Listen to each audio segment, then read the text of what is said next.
तो अब बात करते हैं जनरल ट्रूथ की। जनरल ट्रूथ मीन फैक्ट्स और statement that is always true and does not change with time. ऐसे फैक्ट्स और स्टेटमेंट जो हमेशा सच होते हैं और समय के साथ जो है उनमें परिवर्तन नहीं होता है। For example, the sky is blue.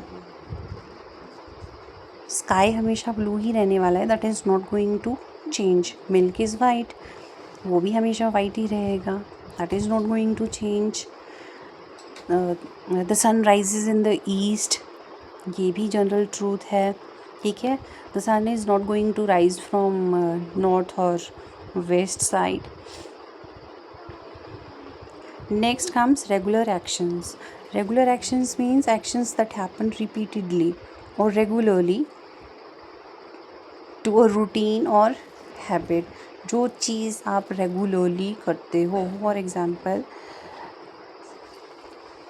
I drink water daily, I drink water frequently, और I go to library every day. जो भी आपके रेगुलर एक्शन हैं वो भी प्रेजेंट इंडेफिनिट टेंस के अंदर ही आते हैं। अब इसका एक बार स्ट्रक्चर देख लीजिए। अफर्मेटिव सेंटेंसेस जो बनेंगे इसमें, उनका स्ट्रक्चर क्या होगा? सब्जेक्ट के साथ वर्ब की फर्स्ट फॉर्म और ऑब्जेक्ट।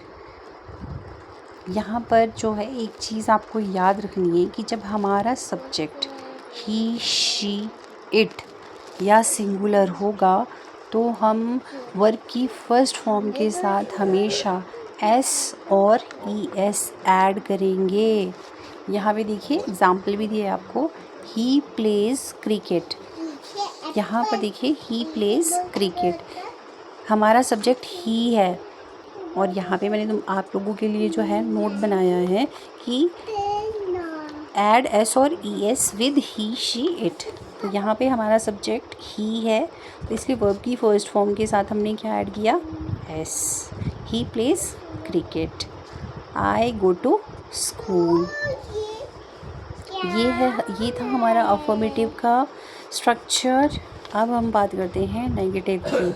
नेगेटिव सेंटेंसेस जो बनेंगे प्रेजेंट इंडेफिनिट टेंस में, उनका स्ट्रक्चर होगा subject plus do, does not plus verb की फर्स्ट फॉर्म प्लस ऑब्जेक्ट।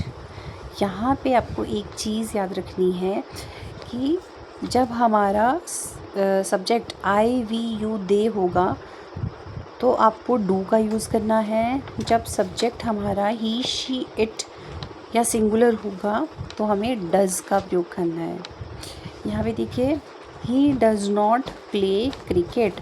अब यहाँ ही के साथ डज़ ही क्यों आया? क्योंकि ही, शी, इट और सिंगुलर्स के साथ हमेशा डज़ ही आता है। He does not play cricket. अब हम अगर बात करें इंटेरोगेटिव सेंटेंसेस की, तो इसका जो स्ट्रक्चर है वो कुछ इस तरह से होगा, do does plus subject plus verb की first form plus object and question mark. For example,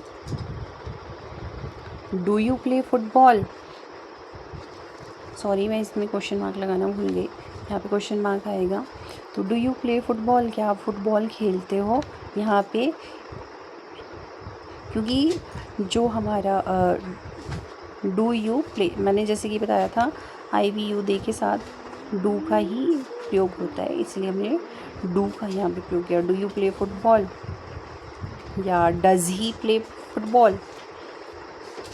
तो ये था हमारा प्रेजेंट इंडेफिनिट टेंस। अगर आपको अच्छा लगा हो तो प्लीज़ लाइक और सब्सक्राइब कीजिएगा।